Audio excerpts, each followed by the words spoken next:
Someday we'll reorient the camera so I can actually come off the room. I miss being down there on the ground floor.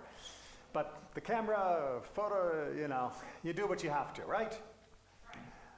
Shabbat Shalom. So we have been going through a long section of halakha, and it's time for the pop quiz to see how well you have been paying attention. Swordfish, kosher or not kosher?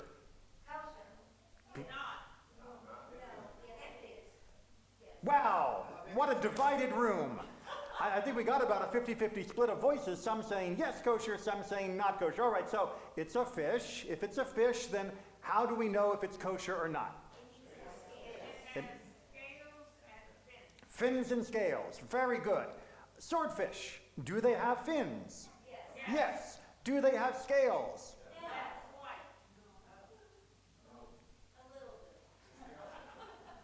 And thus begins the great swordfish debate of the middle of the 20th century. Because there was no debate in antiquity. Swordfish is mentioned in the Talmud as being kosher. You might not have known that because it doesn't get called swordfish. It's actually an Aramaic changing of the Greek word swordfish, but that is what it's called, and it's kosher. And it's described as being a unique fish because although it has scales to begin with, it loses them when it's drawn from the water. Now that turns out to not be scientifically true, but it does actually match what happens with a swordfish. When a swordfish is born, tiny little baby swordfish, by the way, look it up, they're incredibly cute because they're about that big and 80% nose. It's very, very cute. They are born with scales. They have very prickly scales, but they are absolutely true scales, and they continue to have those scales visible until they're about yay long. But as they get bigger and bigger, a larger layer of skin covers those scales, creating a scale sandwich. Skin, scale, sin. Skin, scale, skin. Sorry, feel like I'm back in speech therapy class. And according to the laws of kashrut, that's perfectly fine. An animal that has skin, scales, and then loses them, or an animal that didn't have them and then gains it, regardless of where it is in the life cycle, that species is a kosher species. Unfortunately, a very famous rabbi, Moshe Tendler, in the middle of the 20th century decided that that wasn't right, and when people pointed out that the conservative movement said it was fine, it solidified the party lines, and now the Orthodox refuse to recognize swordfish as being kosher, despite the fact that it has been kosher for 2,000 years. Politics are a lot of fun, aren't they? The papaya. What blessing do we say over the papaya? Yeah, you're not fair, because I was telling you when we were talking about the papaya tree that grew in my backyard unexpectedly. Ha'adamah? Well, what are the options, right? We got ha'adamah, fruit of the earth, and eitz, right? Because fruit of the tree. Is it berei peri ha'etz or is it berei peri ha'adamah? Well, the general rule is it's berei peri ha'adamah if the plant that produces the fruit regenerates every year. So for example, watermelons. Very obviously, the watermelon plant grows and makes fruit, and then it goes away, and then it comes back, and it grows and makes fruit. Berei peri ha'adamah. An apple? The tree is there for years, producing fruit every year. Berei peri ha'etz. Papaya. Little did I know, when my neighbor's papaya tree was dropping papaya fruit in my yard, papaya trees grow incredibly fast. They are like a weed. And in fact, they only give fruit for 3 years. The normal species of papaya, they've been hybridizing now lately, but historically they only give fruit for 3 years. What's the problem with that? What? Then you can never eat them. Because if you were paying attention to what I read, you may have noticed that we have this thing known as orla, that fruit during the first 3 years when they're on the tree cannot be eaten. The 4th year we take it to the temple, and then the 5th year we get to enjoy it. Well, if the papaya tree stops giving fruit after that window of 3 years, then I guess we never get to eat it. And indeed, throughout Jewish history, since the papaya became a known concept, there has been a huge debate about whether a papaya can ever be eaten or whether it is not acceptable to be eaten. Some authorities say the tree produces, it's clearly a tree because, it's still there and the fruit grow off of it each year. Therefore, it's Berei Priya Eitz, but because of the window, we can never eat it because of Orla. And others point out, what kind of stupid tree only gives fruit for 3 years? That's not a tree, that's just a big vegetable. And argue that papaya should be Berei Peri Ha'adama, which has become the dominant position within the Jewish world, but there are some holdouts that still refuse to ever eat papaya because it's not kosher. And people take sides. And they serve it in Israel all the time, and ironically, many of the trees growing in Israel now are special hybridization, which lasts longer than 3 years, and yet people are still saying Berei Peri Ha'adama, but now it's getting more and more tree-like. Ay, what a headache. What a headache. And of course, when you get into the kosher supervision politics, it gets even more thorny, just like a swordfish skin. They do look like little thorns. So let's try something a little bit easier. Abortion. What is the Jewish opinion on abortion? You guys mastered swordfish and papaya. Let's see if you can handle something easier. Because it actually is an easier topic in Judaism than papaya or swordfish. Yes? Allowable to 40 days. Yes and no. The classic Jewish answer. So until 40 days, indeed, the embryo is considered kamayim, like water. And as such, if there is a miscarriage, we'll start with that as our legal position. If there is a miscarriage, it doesn't count as a birth. Now that's important, because if you were paying attention when we did Tazria Metzora, you'll know that when there is a birth, that there is a period of purification and a period of separation between husband and wife and the requirement of a sacrifice to be brought to the Mishkan and then later temple. If it doesn't count as a birth, then you don't go into that zone of purification, you don't go into the requirement of a sacrifice. And if there is a miscarriage within the first 40 days, it is considered to be like water, and there is no problem. If there is a miscarriage later, then you actually have to do an autopsy to decide whether the embryo was forming as a male or female, and yes, that was probably one of the worst rabbinic jobs, in order to make sure you knew what would be the outcome from that miscarriage with regards to purification and sacrifice, because it was different depending if it was a boy or a girl. But that's only about miscarriages. We're clearly getting some clues here. Is there any other place in the Torah that talks about abortion or miscarriages in a way that will give us a handle on law? And I should point out right now, unlike my fellow colleagues in other faiths, Judaism relies upon the legal sections of our text for law.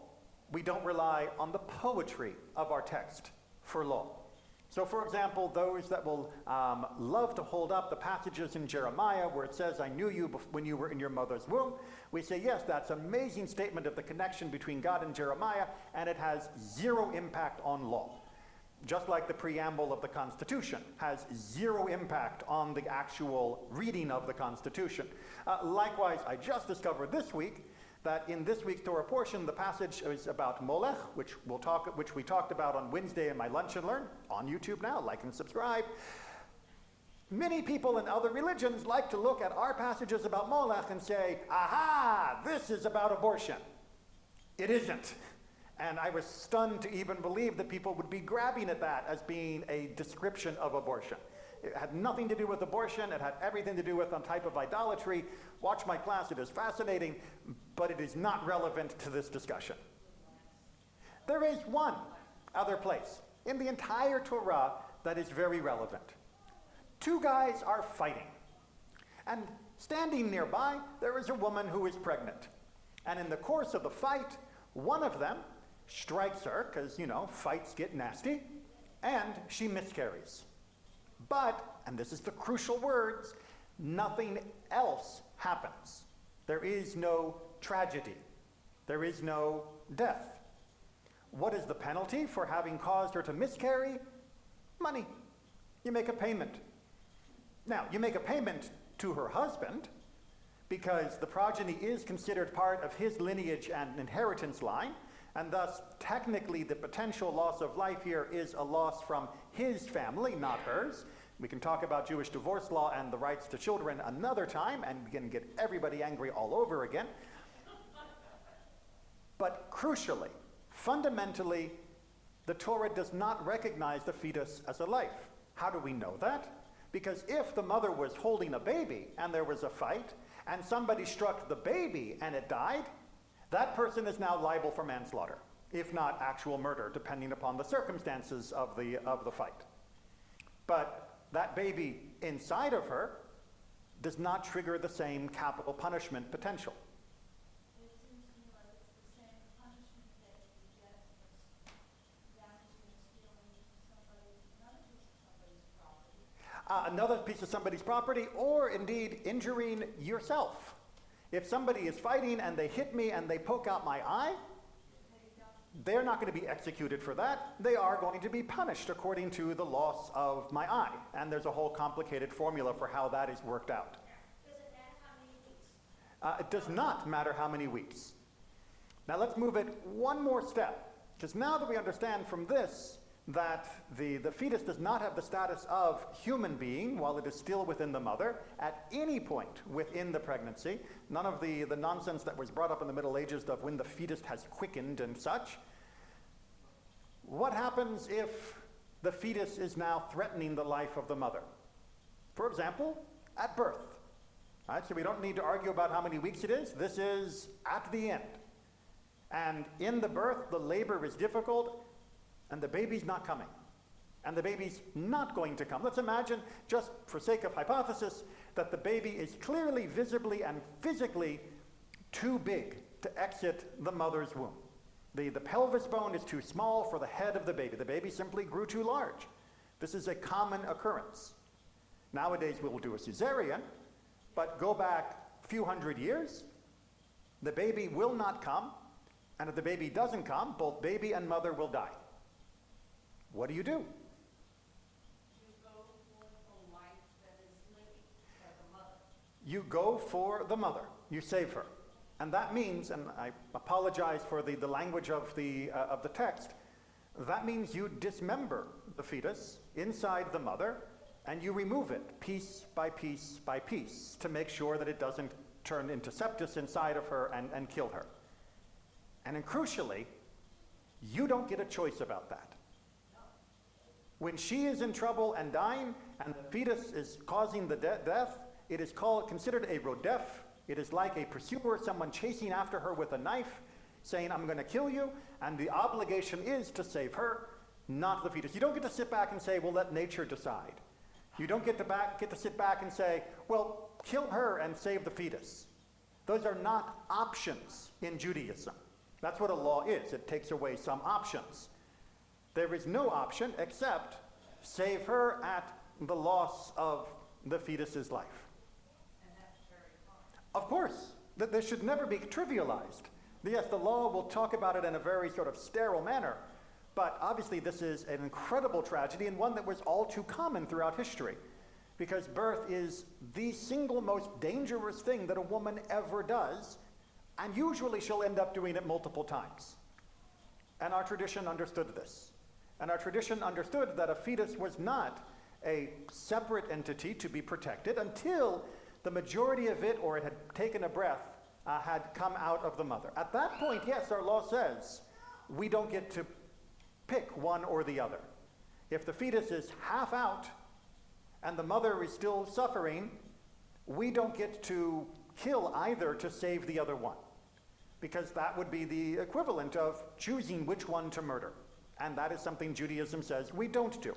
It's why, for example, I don't get to go and grab someone, drag them down into the hospital, and take their liver or their heart, even though it means they'll die. I don't get to kill one person to save another life, which is also a very hard situation. And I imagine the tears that have been shed throughout the world over those kinds of positions people have been put in. So, what is the Jewish opinion on abortion? It's complicated. Because so far I've told you that there are all these times when it is both possible and it doesn't count as the same thing as actually killing a child. It also told you that there are times when we have no choice but to remove the child in order to save the mother. But Judaism also says things on the other side, because we have politics in this country if you haven't noticed. Judaism says this should never be done unless necessary. And then it says, but necessary is going to depend on a lot of things. You can't just say only when necessary. You have to actually look at the particular circumstances of this woman, this health, this situation. If, for example, she is a perfectly healthy woman and has no reason to abort and is in a relationship that is perfectly fine, Judaism would generally say, really, you shouldn't. You should carry the child to term. On the other hand, if it is the child of rape or even adultery, even if it was willing, there are many rabbinic authorities throughout the thousands of years that we've been writing about this that would say, even if mother and child seem healthy, it's probably saving her life to allow that child, which would be a reminder of the adultery or rape, to be aborted during that time period. But it depends. It depends. And people don't like that word, it depends. I have discovered that when I tell people, well, yes and no and maybe and it depends, give me the details, people get very flustered. People want a stamp of approval from Judaism for their side of an argument. And they don't realize that Judaism doesn't give a stamp of approval for your side of the argument.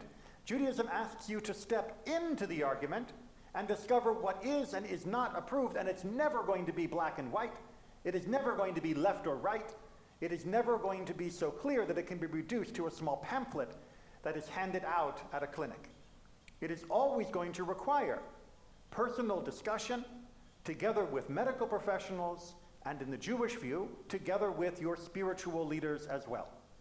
It is not something that should be undertaken lightly, and it is not something that should be prevented from being undertaken when Judaism demands it.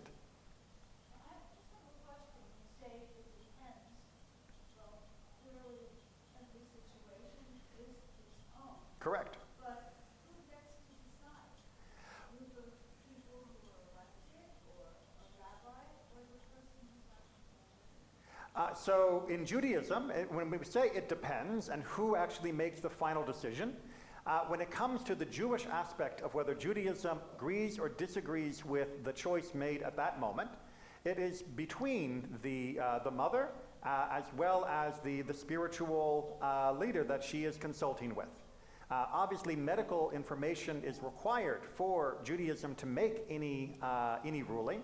It's not done just by Ouija board, but yes, which is why you will find different rabbis ruling differently in similar cases. Well, and there is always that issue of going for an opinion till you get the one you like, but then you all have chosen to be part of this congregation for some reason or another, rather than a different congregation. And that is the normal part of Judaism.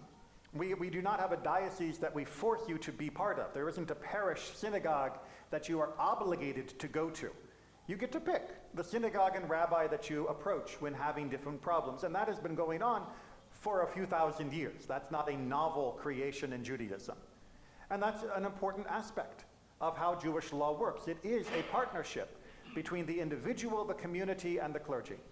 And that is essential for allowing our law to be, well, case-based.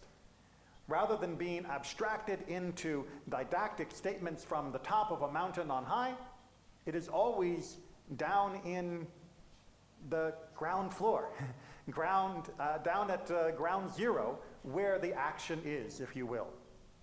As I mentioned before, when there is a miscarriage after those 40 days, you have to actually determine whether it is a full, whether there is a form at all within the miscarriage materials, and then what gender it might have been. The Talmud imagines that this was something that David HaMelech, David himself, helped to make sure would be done. Rather than delaying unnecessarily, he himself, as it puts it, while other kings were indulging their own pleasures, would be up to his elbows in the afterbirth to try and determine whether this man and wife could be reunited or whether there needed to be a period of separation. Judaism lives in the nuts and bolts of life, and those cannot be redacted from on high. They can only be understood in the particulars of the person and the particular of their situation, the details of their life, the details of that community. And that is something that fundamentally remains as the Jewish position. Which is why I cannot tell you what political party to vote for, and I cannot tell you what position to take for in politics. But I will tell you that to allow Judaism to be Judaism on this issue, we need to have those options available to us. That if a state or local authority was to outlaw for example, saving of a mother's life at the expense of the pregnancy, that would not just be going against Jewish law, that would be preventing us from practicing our faith. We would have less religious freedom under that situation. Now, Judaism, like I said, does not go around saying any abortion for anyone, anytime. Not that I think anyone legitimately does. And there will be times when a rabbi will tell the particular person who came under their particular circumstances that the rabbi does not believe an abortion would be the right decision at that time. Sometimes rabbis say no. Sometimes we do disappoint people. And that can be frustrating. And I appreciate that then people have a right to go somewhere else and make another decision. But I also have the right to tell somebody yes. And for that to be available in order that under the rules of our faith, that person can live according to Torah and not be bound to a law other than the law that God gave us. It is difficult and it is hard. And Judaism will often say yes and will often say no. We always need the freedom to be able to say either.